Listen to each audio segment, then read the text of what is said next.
We're back at it again with some more complex analysis. Today we're evaluating the improper integral from negative infinity to infinity of the cosine of x over x squared plus 1 dx. So, first of all, complex analysis. We want to define for ourselves a new complex valued function.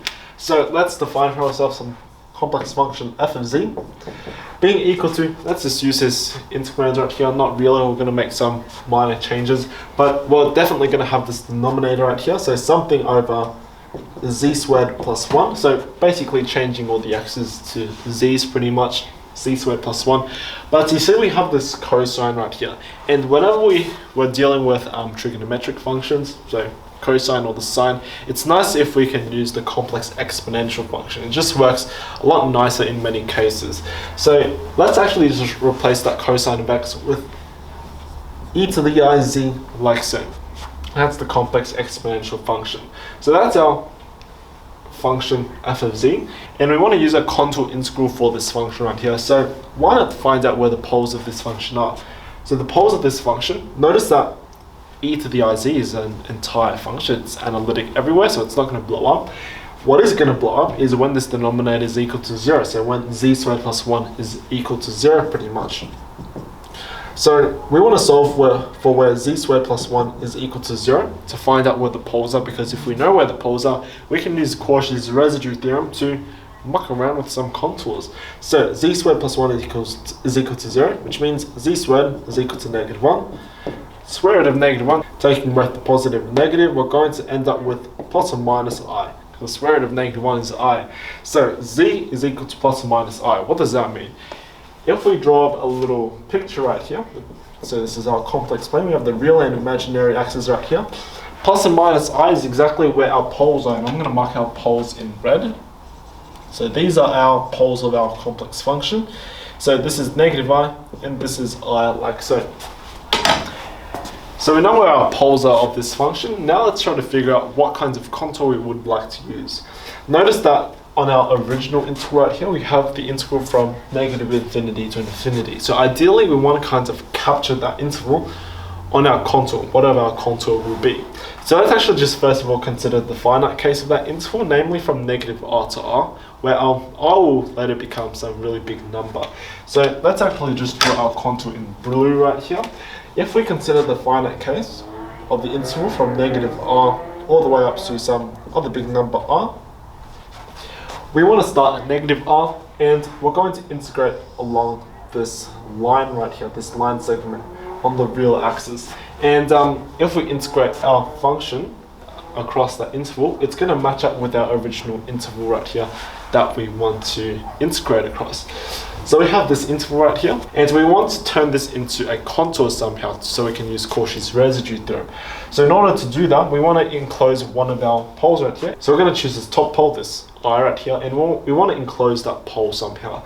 So we've started at negative r, we've walked across to r, and now we need to enclose this pole and make a loop back. So let's actually just use a semicircle. So if we use a semicircle like so, we start at negative r, walk all the way up to r, and now we're going to walk up this semicircular path right here. Okay? Let's just call each of these paths something. So let's call the whole entire contour C, and we'll call this upper arc right here gamma. Okay? And of course we still have this interval from negative r to r. So that's the contour we're going to be integrating across. Let's just write everything out a little bit. So first of all, we have the integral, contour integral, over our path C right here, of our function f of z. Remember, f of z is the function we're contour integrating on. So contour integral over f of z dz is going to give us the integral over this whole entire thing right here. And we can actually decompose this contour integral c into each of these individual paths right here. So first of all, we have the integral from negative r to r. And notice we're integrating on the real axis right here, which means we don't need to use z as our variable because z is a complex variable. We can actually just use x, so we can just have f of x like so. And then what's next? We're going to have the integral over this arc right here, this gamma. So we're going to add it with integral over gamma, and now since we're back in the complex plane, we have to use f of z dz, and yeah, that's pretty much our integral equation. So it's pretty much saying the integral over c can be decomposed into these two parts right here. And notice this integral right here is kind of the integral of interest to us, because if we take the limit as our r approaches infinity, which we will do later on, we're going to get back to our original integral over there.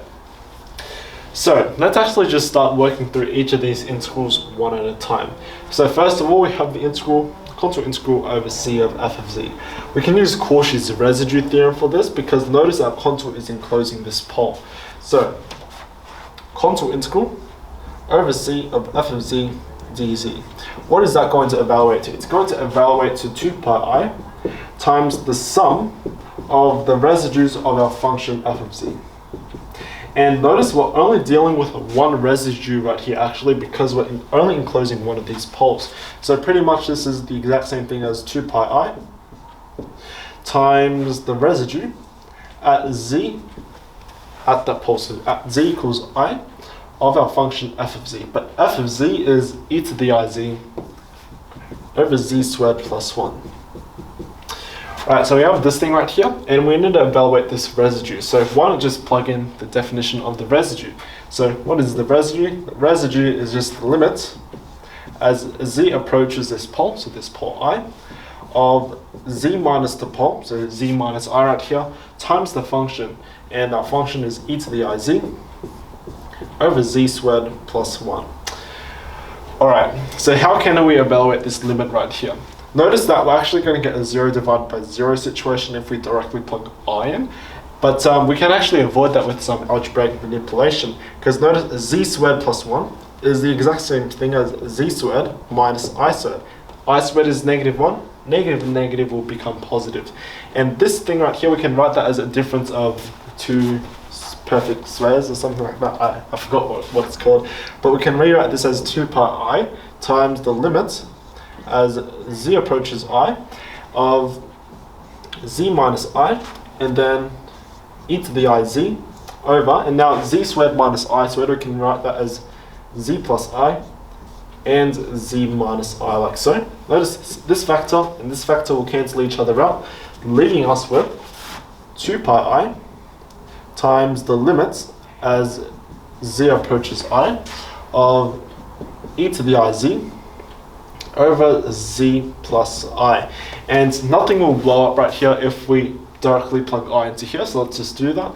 So if we plug I into this z right here on the top, I times I is negative 1, so we're going to have 2 pi I e to the negative 1 over, and then right here, this z is going to turn into the I in the limit, so I plus I is 2I.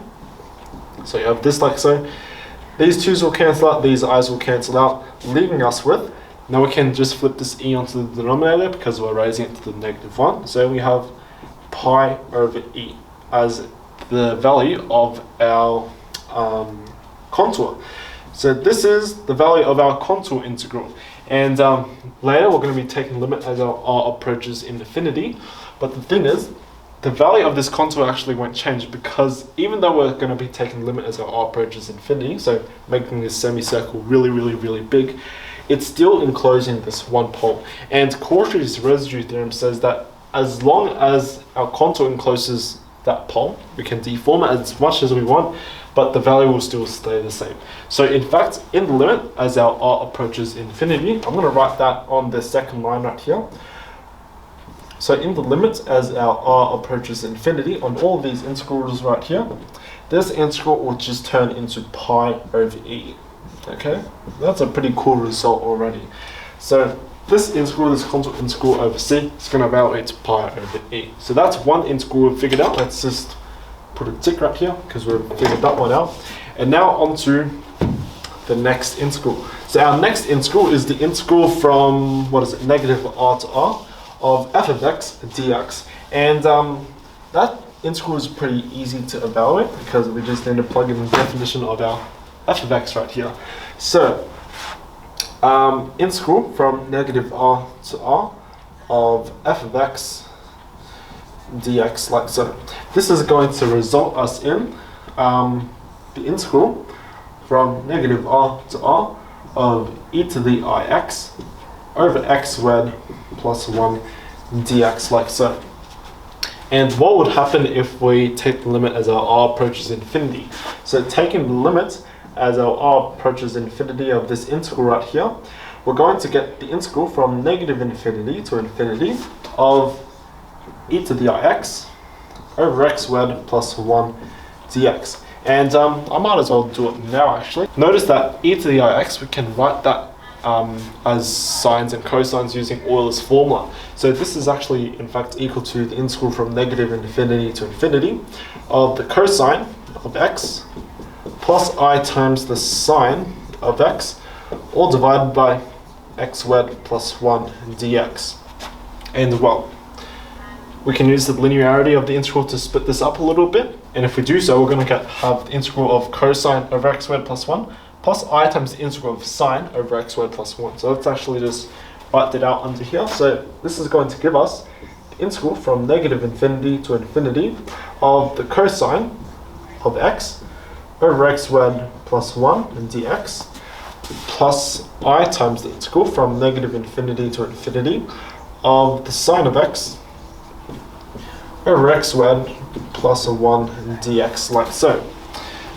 So this thing right here, this monstrosity expression right here of integrals, is basically what this integral right here will evaluate to in the limit as our r approaches infinity.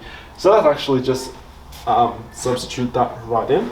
And just to simplify things a little bit actually, let's call our original integral right here I. So this integral, we're just going to call it I right now. And notice that integral appears again right here. So this integral right here, that's equal to I. So we can do a little bit of a simplification right there. So here we have this integral in the limit that's going to evaluate to I plus I times this integral right here. Let's just call this integral, I don't know, what's a good letter? Let's just call it J for now. So this integral, let's call it J. And later on, it actually doesn't matter what our J is because it's actually going to vanish off later on. So we have pi over e being equal to I plus imaginary I times this integral J right here. So that's our second integral evaluated. Let's move on to the third integral. And this third integral will take a long time, but we'll get there in the end. So integral number 3, let's put a tick right next to this integral right here because we've already evaluated it. So now we have to deal with the integral over gamma. So integral over gamma of f of z dz. Let's plug in the definition of our, actually let's just call this integral something to start off with. Let's call it k, because we already have I and j, so this is k. So let's just plug in the definition of our f of z. F of z is equal to e to the iz over z squared plus 1 dz. And whenever we're integrating over these curves right here, it's always a nice idea to parameterize it. So let's just go ahead and do that. Notice that we're on just a semicircle of radius r. So if we just do a little substitution, if we let z be equal to r e to the I theta, where our theta is between 0 and pi, it's actually going to work out because e to the I theta is just a circle. Multiply that by r, we're going to get a circle of radius r, and our theta is going from 0 to pi. So we're starting at 0, an angle of 0, and going all the way onto the other side for an angle of pi. So this substitution does work out for the parameterization. Let's differentiate both sides. We're going to get dz being equal to I, r e to the I theta, d theta, just standard differentiation and chain rule stuff right there. So let's chuck all that information into our integral. This is going to result us in the integral. New bounds will be 0 to pi. And then we're going to have e to the iz, but notice z is that exponential thing right here, r e to the I theta.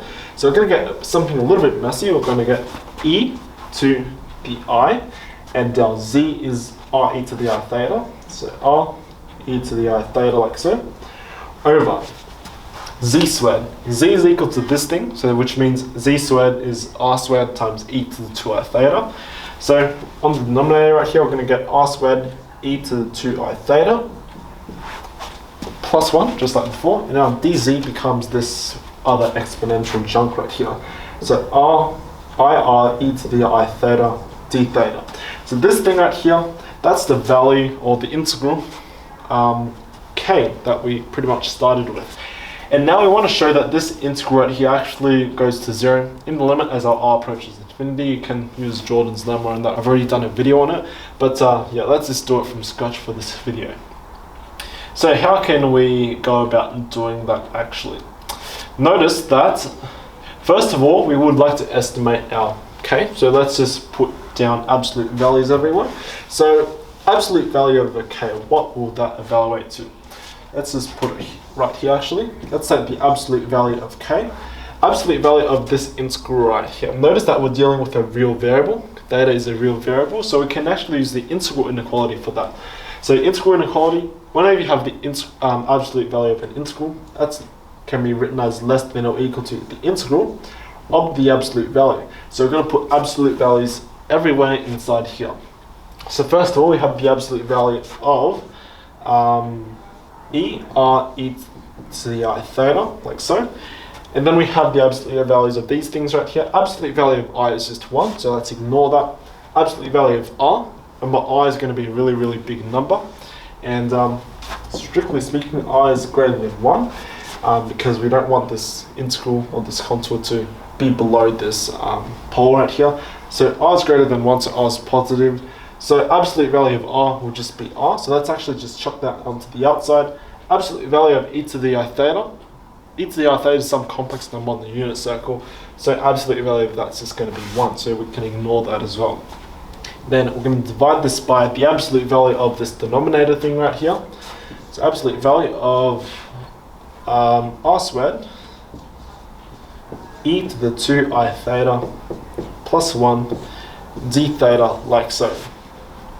Alright, so now we need to further estimate this thing right here. We have this ugly exponential thing right here. Notice that this e to the I theta right here, we can actually rewrite that as Euler's formula, so cosines and sines. So let's actually just do that. This integral is equal to r integral from 0 to pi of the absolute value of e to the I r, and then we're going to have this e to the I theta becoming cosine of theta first, so cosine of theta, and then plus I times the sine of, actually times r times the sine of theta. So hopefully you guys can follow along right there. I basically just expanded out e to the I theta into cosine plus I sine. And this thing right here is still divided by r squared e to the 2 I theta plus 1 and d theta somewhere there. Alright, so now we have this thing. Notice right here, I times I is negative 1, so that's quite nice. So we have this thing right here. And we have in the argument of the exponential a difference. So we can actually split the exponential up a little bit. So this is e to the I r cos theta and e to the negative r sine theta, like so. So hopefully you guys are still following along. So we have this thing right here. And what can we do from here? Notice one thing. E to the r sine theta is actually always positive, because an exponential function is always positive. E to the I r cos theta, what exactly is that? And notice we have these absolute values as well, so let's actually just distribute those a little bit. So absolute values like that. Here we have e to the I r cos theta. R cos theta is actually an element of the real numbers, because r is a real number. Theta is a real variable, so cosine of a real variable is still a real number. So this r cos theta right here, that's a real number. And we have e to the I times some real number. That's going to land us at some complex number on the unit circle. So absolute value of that is actually going to vanish off to 1, because the unit circle has a modulus of 1 pretty much. So now, what integral are we dealing with? We are dealing with the integral of r, integral from 0 to pi of e to the r negative r sine theta. Remember, as I said before, this exponential function is always positive, so we can ignore the absolute values. So we have that thing right there over this thing. So absolute value of r squared e to the 2i theta plus 1 absolute value and d theta, like so. Alright, so now we arrive at this integral right here. How can we bound this even further? Notice on the denominator right here, we can do some things with that, because there's this thing called the inverse or reverse triangle inequality, which we can use to kind of further bound this integrand right here. So let's just do the work over on this side actually. So the reverse triangle inequality says that the absolute value of the difference of two complex numbers, let's call them A and B, is greater than or equal to the absolute value of A minus the absolute value of B, like so. And this is actually going to be useful later on, because if you take the reciprocal on both sides, we're going to flip this inequality. So if we have 1 over the absolute value of A minus B, so reciprocal of this side, that's going to be less than or equal to 1 over the absolute value of A minus the absolute value of B, like so. So this thing is less than or equal to this thing, and notice our integrand is pretty much in the exact same form. We have something over r squared times all that chunk. So how can we turn this denominator thing right here into this form where we have the difference of two complex numbers? Well, notice right here, this plus 1 is the same thing as minus negative 1, so we can write this as negative minus 1, like so. So now we have the difference of two complex numbers, so we can actually directly apply this in triangle inequality or inverse triangle inequality right here. So this integral is less than or equal to r integral 0 to pi. We still have this numerator right here, so e to the negative r sine of theta over, and now we can apply this reverse triangle inequality. So first of all, absolute value of a is this thing right here. Absolute value of that thing, we can split the absolute values up a little bit, so absolute value of r squared, absolute value of e to the 2i theta. Absolute value of this thing right here, e to the 2i theta is just some number on the unit circle in the complex plane. So absolute value of that is just going to go to 1. Absolute value of r squared, remember r is greater than 1, it's a positive number, so r squared is still greater than 1. So first of all, we're going to have the absolute value of r squared. That's the absolute value of a done. Then we have negative the absolute value of b. B is negative 1. Absolute value of negative 1 is just 1. So we have r squared minus 1, because minus absolute value of b. So finish off the absolute value of there. Notice r is actually always greater than 1. So r squared is also greater than 1, which means r squared minus 1 is greater than 0. So this thing right here is always a positive number, so we can ignore the absolute values there. Still have a d theta like so. And now, what do we have? This integral is less than this thing right here. Notice this denominator right here, r squared minus 1, that's independent of theta actually. So we can bring that right out to the outside. So this integral is now equal to r over r squared minus 1, integral from 0 to pi of just e to the minus r sine of theta d theta. And this expression right here is actually an upper bound for our absolute value of k. So let's actually just write that directly in. The absolute value of k, remember if we trace back all these inequalities right here, we're always saying that something is less than or equal to something else. So the absolute value of k is less than or equal to this expression right here. And remember, later we want to take the limit as our r approaches infinity, so let's actually just take the limit on both sides. So limit as r approaches infinity on the absolute value of k is going to be less than or equal to the limit as our r approaches infinity on this expression right here. And notice one cool thing, this part right here, r over r squared minus 1, if you take the limit on this part right here, it's actually going to go to 0, because we have r with a degree of 2 right here being greater than this r with a degree of 1. So this denominator is going to absolutely destroy this numerator. So if you have something over a really bigger number in the limit, it's just going to go to 0. So this part right here goes to 0. And how about this integral right here? This thing actually won't ever diverge, because the largest value this integrand is going to become is just a 1. Because in the case where theta is equal to 0 and pi, actually, we're going to get sine of 0 and sine of pi, which is 0. E to the 0 is just 1. So we're going to get a graph that looks something like this, I think. So if this is 0 and this is pi, we're going to get a graph that looks like that. And if you take the limit as our r approaches infinity, it's going to get closer and closer to 0. So it's going to dip down more and more. if you integrate across that thing right here, you're just going to get an area of 0. So in the limit as our r approaches infinity, this integral right here also goes to 0, which is quite nice. So I know not a rigorous proof for that, but it's a pretty intuitive thing to check for yourself. So what did we just find out in the end? We found out that in the limit as our r approaches infinity on the absolute value of k, it's going to be less than or equal to 0. So limit as r approaches infinity on the absolute value of k is going to be less than or equal to 0. But the absolute value of k, the absolute function, is always positive. So the only way for a positive number to be less than or equal to 0 is if it's equal to 0 itself, actually. So that implies that in this limit, it's actually just going to be equal to 0. There's no way for it to be negative. So how can the absolute value of k in the limit be 0? Well, this implies that the limit as r approaches infinity of just k by itself is equal to 0, because the only way for the absolute value of something to be equal to 0 is if that something is 0 itself. So this implies that our k is equal to 0 in the limit. So after all of that work, what did we find out? Remember, k was exactly the integral over gamma. So pretty much what we just showed is that in the limit as our r approaches infinity of the integral over gamma, it's just going to give us a 0. So this integral right here in the limit, that's going to contribute absolutely nothing to our integral because it's going to give us a 0 by itself. So this integral is done. We can put a nice tick next to it.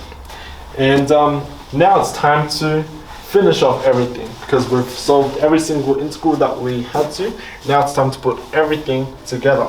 So we ended up with this equation right here. Let me just rewrite it a little bit. Pi over e is equal to I plus imaginary I times j.